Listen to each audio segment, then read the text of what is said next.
a dude had to bite the curb and he got kicked in the back of the head, split his whole face wide open, and then they kept beating him and beating him and beating him. He was just about dead by the time the paramedics got there. Bro, shout out to Frank De Niro TV, man. Alright guys, it's your boy Frank De Niro. I'm here with another special guest. This guy has an amazing story, a couple of amazing stories. We're going to do a couple of different parts. We're going to break this one into different parts, but we're also going to do another story that involves something different. We'll get to that later. But anyway, right now I got my special guest, and without any further ado, I'm going to let him introduce himself. What's your name? Irish. Real name Donald McDonald, but AKA Irish. You said Donald McDonald? Yep. Jesus Christ. So what was it like growing up with that name? Oh, I was ridiculed. I was called Donald Duck, Ronald McDonald. I was in lots of fights, got kicked out of a lot of schools. It was part of my past. Yeah, okay.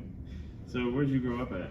I was born here in Dundalk, Maryland, but I lived there for a little bit, and then I lived in Pigtown for about 4 years, and then from Pigtown I moved to Kensington, Philadelphia. Mm-hmm. So how old were you when you moved to Kensington? I was like 13, 14. Okay, so you grew up in Baltimore until you were 13, and you went to Kensington. Was Kensington, so Baltimore, when you grew up, was that were they rough areas? Pigtown was kind of rough back then. Like rough for white people or just rough period? Rough period. How was it being a white guy growing up in the city with like majority black people? In Baltimore? Mm-hmm. White boys, they always have a tendency to like try to get bullied and stuff like that. But I wasn't one of them people because I let people know from the door I can fight. I'm good with my hands, and if you mess with me, I'm going to fight you, win, lose, or draw. That's the way it is. Okay, so you nipped that in the bud quick. Real quick. So were a lot of your friends growing up, was there many more white people in there? There was a pretty bunch of white people here. Okay. So when you moved to Kensington, what was the environment like there? Kensington's bad. Kensington makes Baltimore look like daycare. Really? Kensington, they call it zombie land now.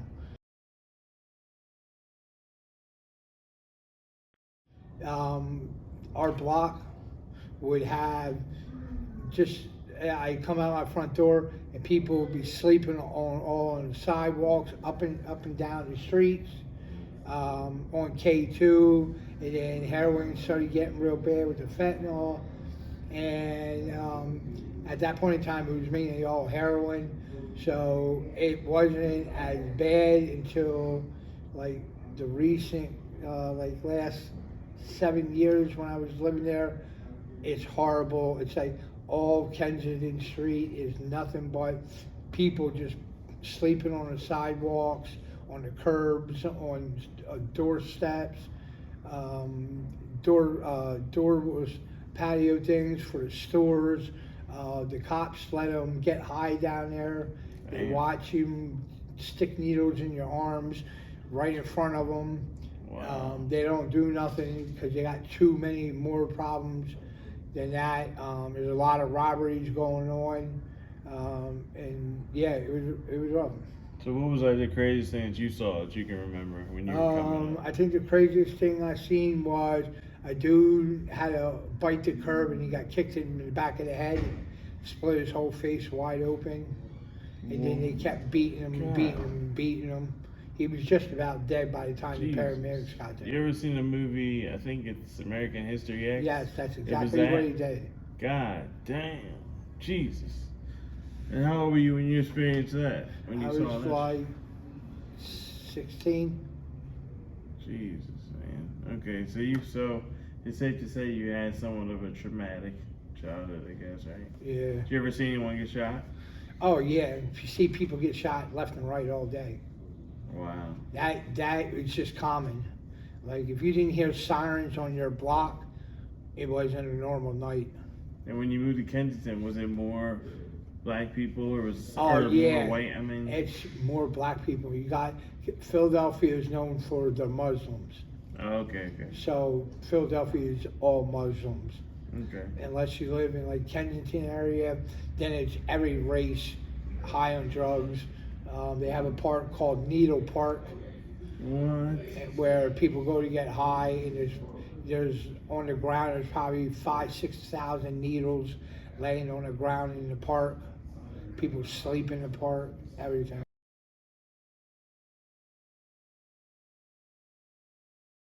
Jesus.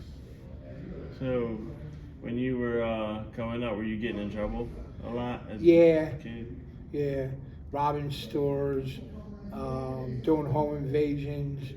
And you got caught for this? No, I didn't get caught for none of them.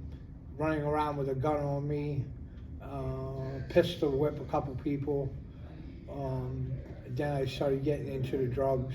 And when you're pistol whipping people, this is before you hit adulthood, it's before you were 18, right? Yeah, Jesus. So the violence was just an everyday, normal thing for you. yes. So were you in a gang or? I got At that point. I got in a gang when I was 13. I'm considered an East Coast Pecker Wood, which were a branch of the pagans. We handle everything in the jails. So when I went to prison and everything, we look out for our kind, and we we don't let no child molesters, no rapists on the block. They gotta go. That's in prison. Yeah. Okay. So what got you your first? What's the longest you ever did straight in prison? 22 years. And then, so what was your first time going to prison? My first time I did I was sentenced to 3 to 6 years, and I did 5.5 of it. Okay. But then when you caught the stretch, was this in Kensington or is this? This was in Reading.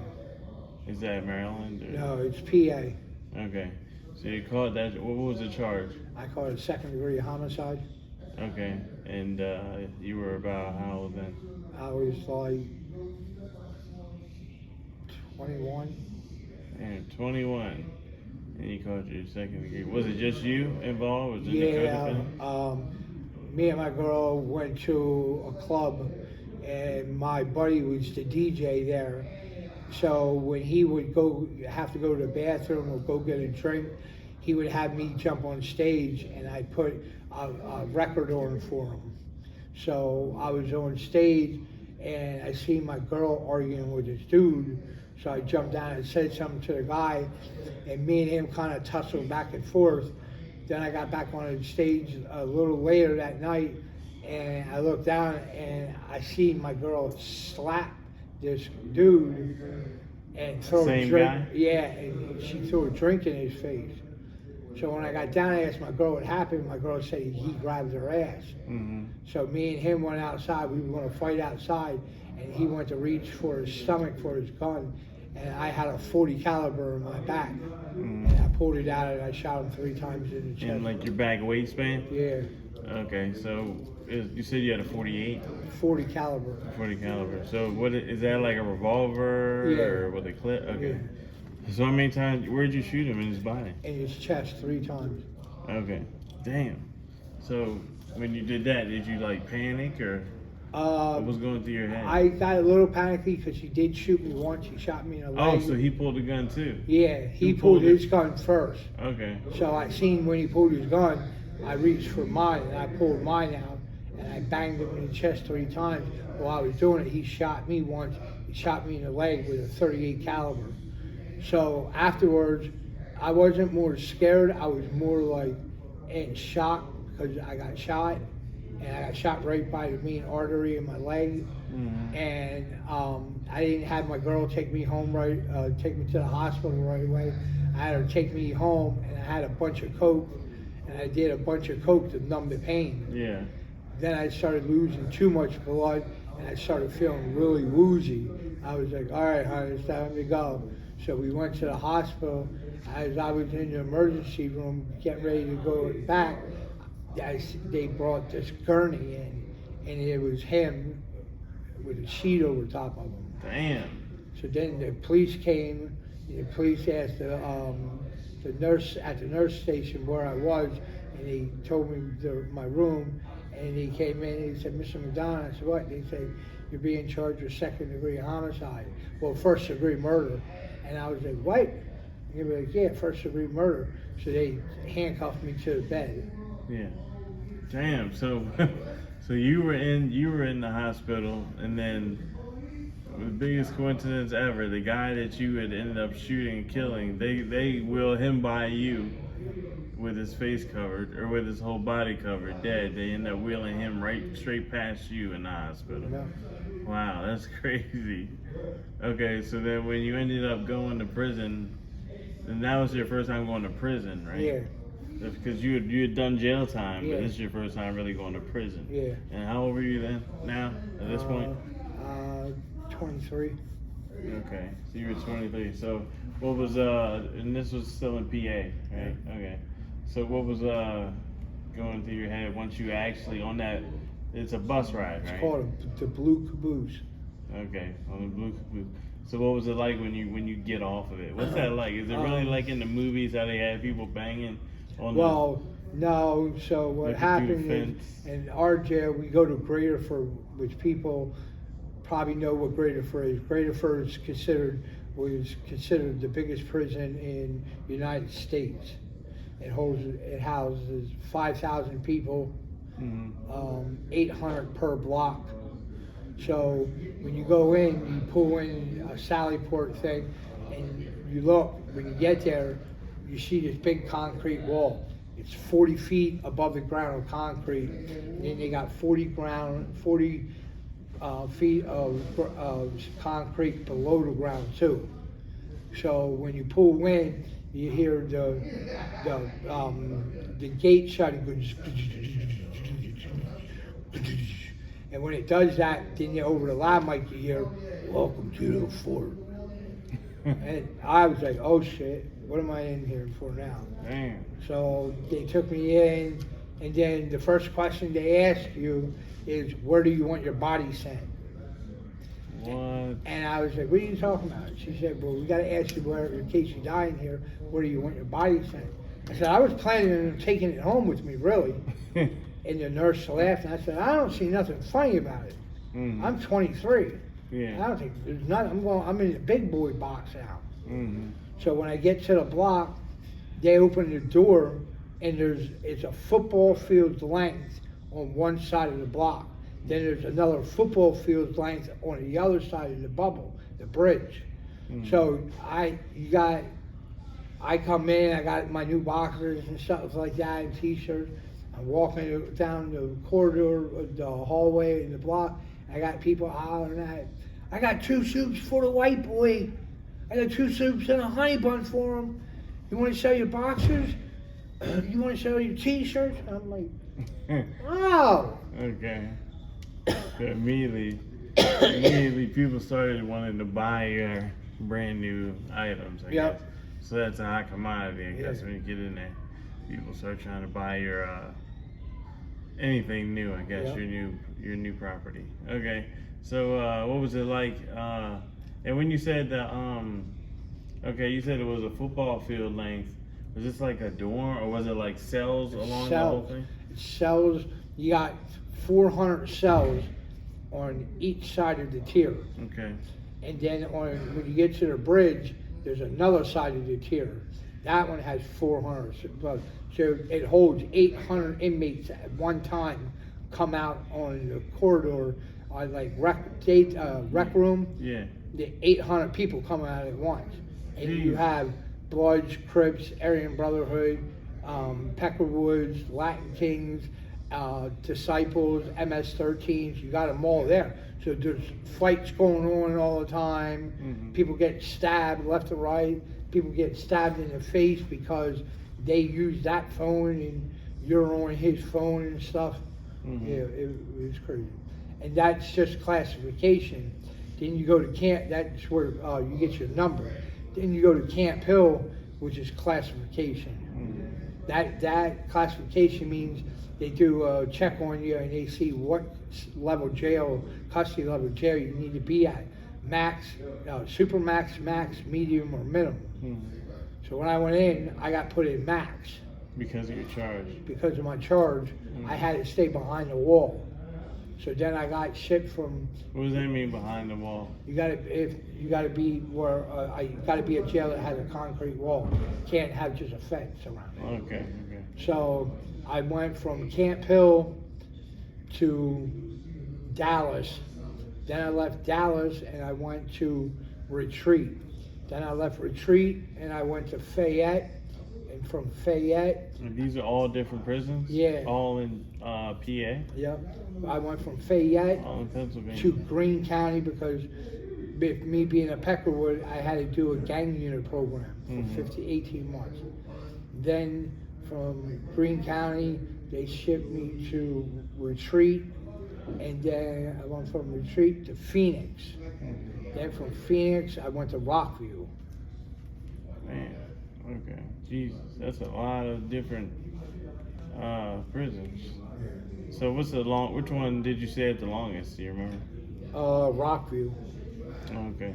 So when you were in there, was there a lot of other gang members that were in your? When I hit Rockview, there was probably about 9 of us. That's it? Yeah. So you guys were the lowest? Yeah, we were the lowest, but nobody messed with us because we did what most gangs don't do. We do a thing where if you're going to chow, I gotta walk with you, or I gotta have you in my eyesight. Every 5 days a week, we gotta work out. No doing drugs in jail. And then on Sundays, we all come together and we sit there. And the first question that comes out is, "How's your kids?" Because if your kids need diapers or something, we have somebody on the outside that we'll call a number. We all have different numbers that we call, but we'll call that number and we'll have that person. That person will go to the store, will buy the diapers, and we'll take the diapers to your baby mom's house and give her the diapers. We won't give money to the girl because we don't want her using it for drugs or whatever bullshit stuff, buying more clothing for herself, shit kind of like that. Okay, that's cool. So you guys actually take care of each other. Yeah. Yeah, that's rare. That's rare to see. That's like the old mafia style. Yeah. So when you were in there, did you ever have any issues? Yeah, we have issues with the Aryan Brotherhood. We don't get along with them. No. Yeah, because Aryan Brotherhood, they hate anybody that's not black. That's black or another race. Okay, but you were white, so what was the problem with you guys? Because I had a lot of people that were black and Latin kings that were my friends. That were your friends. Okay, you can't associate with Nope. them. They don't like. Okay. So they don't like that. So did you guys actually end up like going to battle with them? Yeah, we went to battle with them in the yard at one time. There was 32 people that got stabbed and everything. I stabbed one person. I had to go to the hole for 18 months. That's why I have the teardrops in my eye. Because I earned my position and everything. Okay. Damn. So when you're in the hole, you don't get. Is it like how it is in the movies? There's no bed. Is there a toilet? There's a bed, but it's a metal bed with a thin little mattress like that thick. There's a toilet and a little sink, but besides that, that's it. You can't have no reading material. You can't have nothing. You get your cosmetics. All your cosmetics you gotta buy from the hole's commissary list. What's that mean? And that means that you can't. Oh, the hole's Okay, Yeah. so the hole had its own commissary list. Yeah. Okay, cool. Alright, so when you were doing 18 months in the hole, did you like start to go crazy? Yeah, because you're in blackness all day. Like, did you actually experience like hearing voices, any type of? Not there, but at Camp Hill, yeah. Because Camp Hill, they call the Mohawk.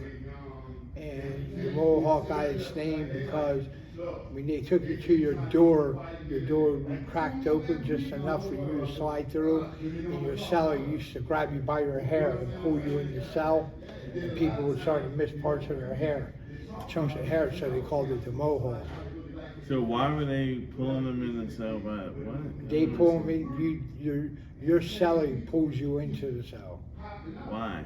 That's the way it used to go. And this is in the hole? Yeah.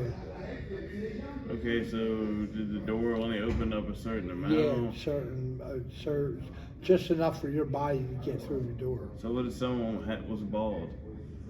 Then you're just getting kicked in By who? by the CO. Okay.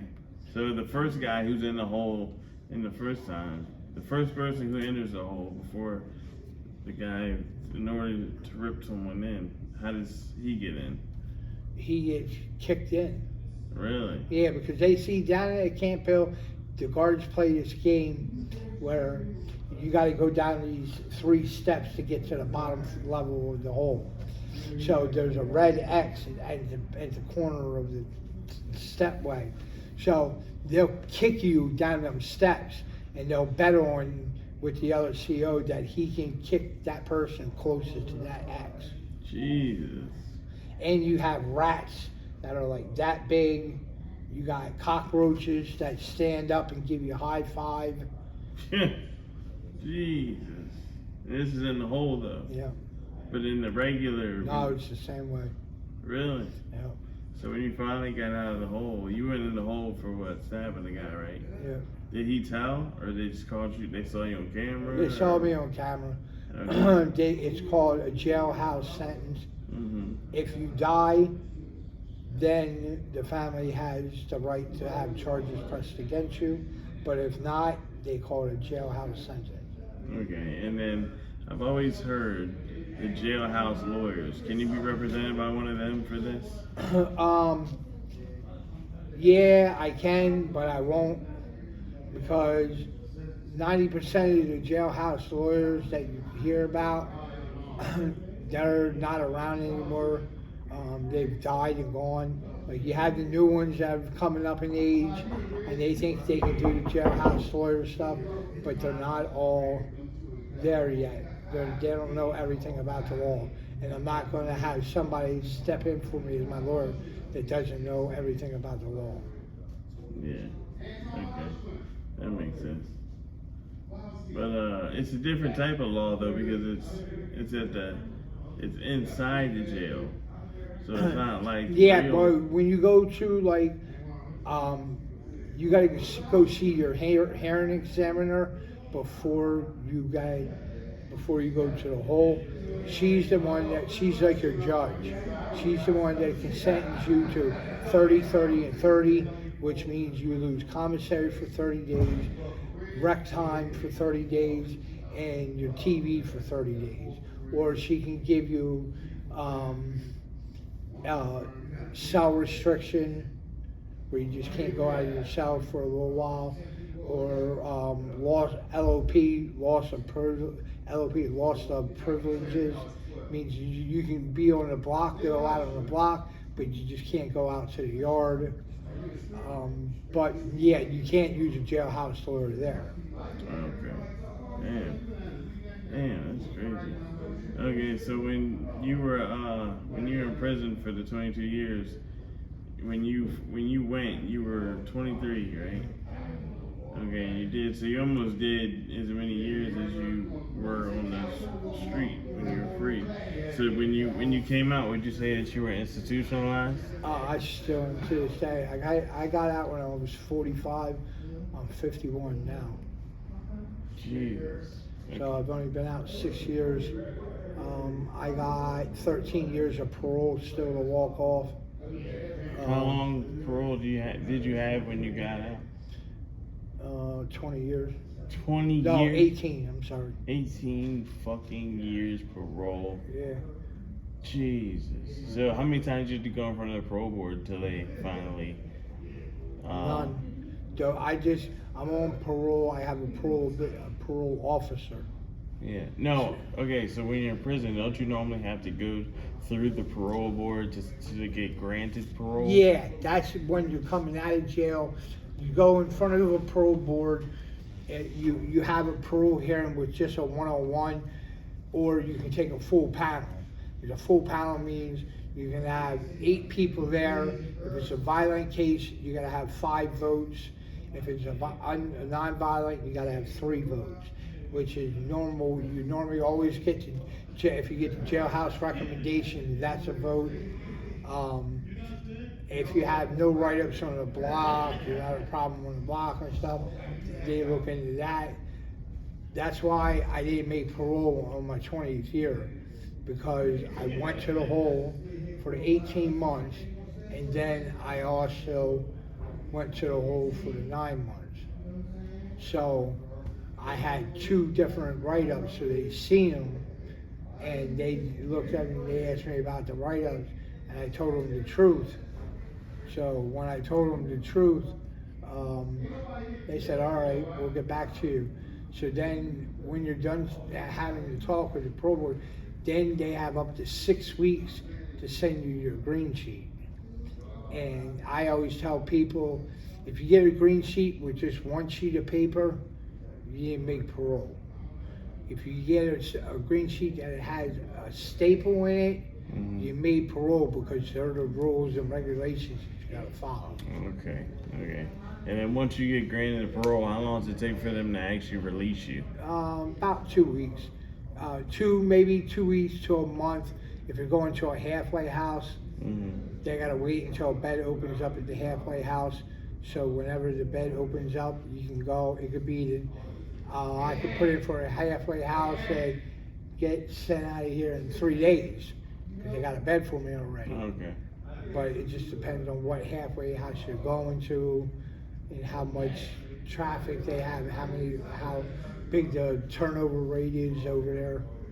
So they won't release you straight to the street? No, you can go straight to the street if you have a home plan and you're going right to the house. They'll release you the following day. Okay. Other than that, you have to have an address to go to. Yes. Okay.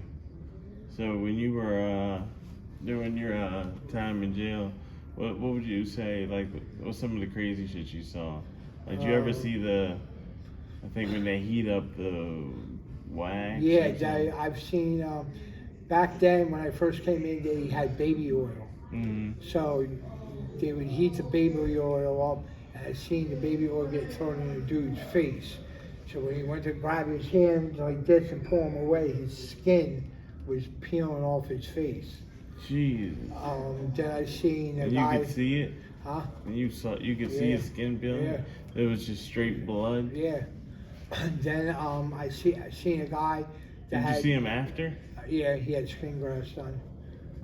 I seen a guy that was fighting with the one dude in his cell, and he bit the dude's ear off and spit it down the toilet and flushed the toilet on him. Dang. The guy tried to worse than Tyson. The guy tried to act like he didn't get that done taking to him. He was going to try to have it. He was Jamaican, so he was trying to he always had a beanie cap on. Oh, to hide it. To hide it, but he was losing so much blood that he had it go. Then I seen a guy that had 265 pounds on the bench bar, and he broke it and brought it down to his chest, and the dude walked over with a 45-pound dumbbell and dropped it on the guy's face. Then I seen these 2 faggots that were fighting. That didn't kill him though, did it? No. Okay. Then I seen these 2 faggots that were fighting. The one was mad because the one side of the block had asbestos around the pipes in the basement. So they had to remove the asbestos. So they had to move everybody off the block. Them 2 were cellies, so they got split up. And the one thought that the other one was talking to somebody else on the block. So he got mad. We had these mirrors that were about like that big that you could order off a commissary. And he ordered 2 of them and he broke them. and then he duct taped him to his hand, and he went out and started stabbing the dude. His eyeball fell out, it was just hanging right here. He took like 4 or 5 steps and fell out on the ground. He ended up dying right there. They put a blue sheet over top of him, and they left him there until the yard was done. Then they had the guys, paramedic people come and get him and lift him, remove his body and stuff. Alright. So now, when you were in jail, right?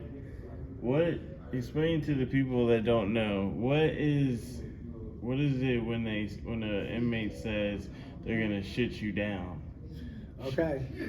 Well, that means shit you down means that you've done so much dirt on the block that they're gonna make sure that you can't make moves on the block at all with anybody.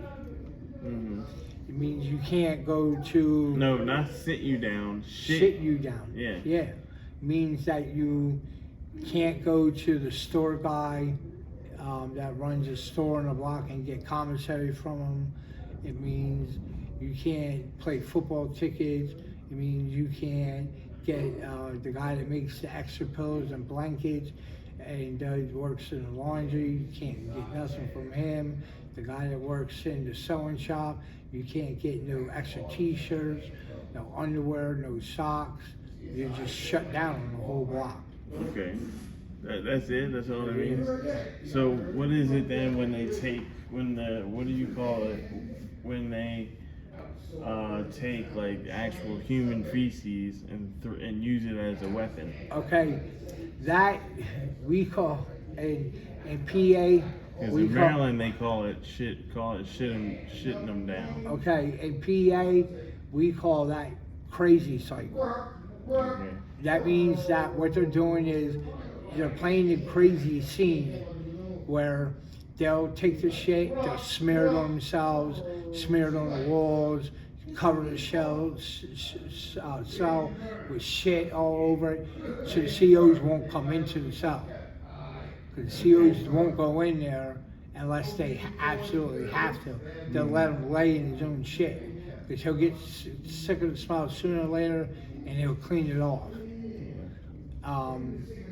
And then the ones that make the shit bombs, what they do is they take shit and they put it together, and they take rice and put rice in the shit. They tighten it, and they make balls out of it. And then when the CO comes up to the cell and he's talking to you, you pull it out and you launch it in his face. And all it is just actual compact shit with rice in it. Yeah. What does the rice hold it together? Yeah. Or something? Yeah. Okay. It locks the shit out. Unbelievable. Yeah. So was that used a lot when you? When I was at retreat, it was, because that was the psychiatric jail, hospital jail. So yeah, we have them on SNU unit. SNU unit means special needs unit. Oh, okay. So when you were there, did you ever get into a fight? Did you ever get injured? What? No. Never. Nope. Did you ever get in fights? Yeah. I mean just straight fist fights. Yeah. Lots of them. We go down to the bottom shower. We go into the shower room, and how they do it is, okay, if you're a Latin king, two of the highest position guys on the Kings on the block, they come up to the shower room. You have 2 of the head bloods come up to the shower room. 2 of the head Crips come to the locker room. 2 of the head ABs come to the locker room. 2 of the head Pecker Woods come to the locker room. 2 of the head Zulu Nation and 2 of the MS-13s come to the shower. They stand outside the shower, and you just go in and you guys bang it out. Okay. And then what happens is when you win, you come out. If you get lumped up a little, you tell them. When you come out and you go back to your cell and everything, 2 of the head people from each group, they'll come up, they'll check on you. They'll bring you some kind of food like a honey bun or cookies or something like that, because you went in there, you handled your Whether business. you win or lose. No, if you win. If you win, you get rewarded with a honey bun, huh? Yeah, or cookies and stuff like that from each set. Oh yeah. So each set will let you know, like if it was one of their guys, they'll let you know there ain't gonna be any repercussions. You guys went in, you handled your business, and you guys came out. And they let you know that so you're not, you don't gotta be looking over your back all day while you're on the block. Okay, that's fair. That's fair. So the loser don't get nothing. He gets his ass whooped and he gets. Yep. But now listen, is this a myth or is this true? Do they have like, or is this only for like knife fights or if you know a stabbing is about to happen? Do they have people that are ready for as soon as once it's over that'll come give you a fresh T-shirt and clean up the scene? Yeah, they have. You can take a course, blood and body spill course. Any inmate can take it. So they'll call an inmate to come up and clean the scene up. The person that got stabbed, he'll go to medical, get cleaned up, get his wound taken care of. They might hold him in medical overnight, and then when you come back to the block, so people give you new T-shirts and stuff like that. Yes. Okay. No, but I meant like, do the inmates like, all right, say if you went in there and you got into a fight and it got a little bloody, is there inmates like that are part of your gang or whatever waiting to give you the fresh thing? Yeah, they'll make sure that you get into the shower and you get cleaned up, and they'll give you clothing and everything, so you got fresh gear to wear. Yeah. Okay, so that way you won't get jammed up and everything. And you just don't go to chow for a couple days. Okay. So you'll have somebody that always bring you food back, or just feed you. So if someone's hurt bad, like has a huge lump on their fucking face that can't be hidden, they just can't go to chow. They can't. Yeah, you don't want to draw to the police. Okay. So in that jail, what'd you guys do? Did you guys ever come upon any people that snitched? Oh yeah, we had bunches of them. Rockview had 5 tiers. So if you lived on the 5th tier, there's no cages that block the rail. Alright guys, so that concludes the video part 1 with Irish. So I need you guys to please subscribe, like, and share this. And also I really want to hear from you guys, so comment down below what you liked about Irish, what you didn't like about Irish, what you liked about the video, what you didn't like about the video, because that's the only way we're going to get better, alright? It's Frank De Niro TV. I appreciate you guys.